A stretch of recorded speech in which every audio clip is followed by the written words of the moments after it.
अस्सलाम वालेकुम जी भाईजान, अज असी अपने भरावां दे नाल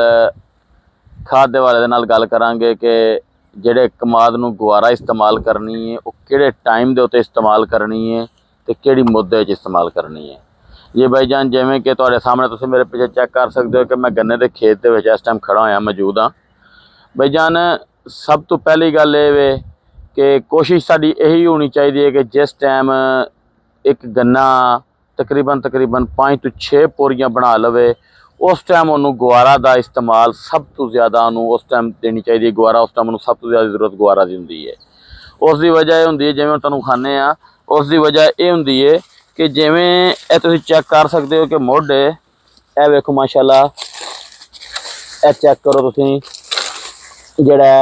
1 2 3 4 5 6 7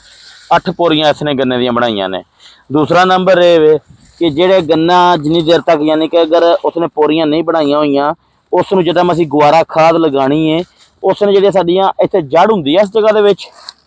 इस जगह ते जिहड़ी जड़ होएगी जिवें ए नज़र सकदी होएगी तुहानूं अगर बच्चा विखा सके ते ए जड़ जिवें कि हुण ए जड़ है, इस जड़ दे विच यानी कि फिर फोट अपनी करन लग जाएगा जिहड़ा कि साडे वास्ते नुकसानदेह होएगा। उसने जी खुराक भी यानी कि उसने मिलनी है, उसने ज़्यादा खुराक जी है वो ज़्यादा तो ज़्यादा उसने जड़ दे विच थले देनी है। क्योंकि जड़ दे विच पहली गल तो साडे भरावां दा सवाल ये होएगा कि जड़ दे विच खुराक आएगी तो कमाद नूं असर होएगा, कमाद टुरेगा। लेकिन ये भी गल साडे भरावां दी ठीक है, लेकिन ये भी गल है कि जिद्दां जड़ दे विच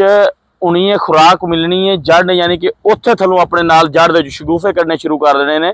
जिहड़ा कि उसने ज़्यादा असर उन्हें अपनी जो शगूफियां की जर्मीनेशन होनी है उन्हें उस तो करन लग जाना, ग्रोथ उसने घट करनी है। उसकी वजह यह है कि सानू इस टाइम जो हालात के उत्ते इस टाइम साडे गन्ने की फसल पहुंची हुई है, 8 पोरियां 7 पोरियां कीतियां हुई ने। इस टाइम साडी कोशिश सब तो ज़्यादा ये होनी चाहिए है कि साडा गन्ना जिन्नी ग्रोथ करेगा जर्मीनेशन की जगह पर ग्रोथ होने करे कि उन्ना सानू फायदा है। क्योंकि जिस टाइम गन्ने ने ग्रोथ करनी है तो साडे गन्ने की जिहड़ी एवरेज वधनी है, औसत वधनी है, उस दे नाल सानू फायदा होना है।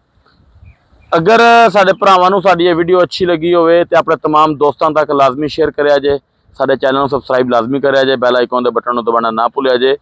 जिहड़ा कि साडी हर आने वाली वीडियो साडे भरावां तक पहुंचे। जी, अस्सलाम वालेकुम।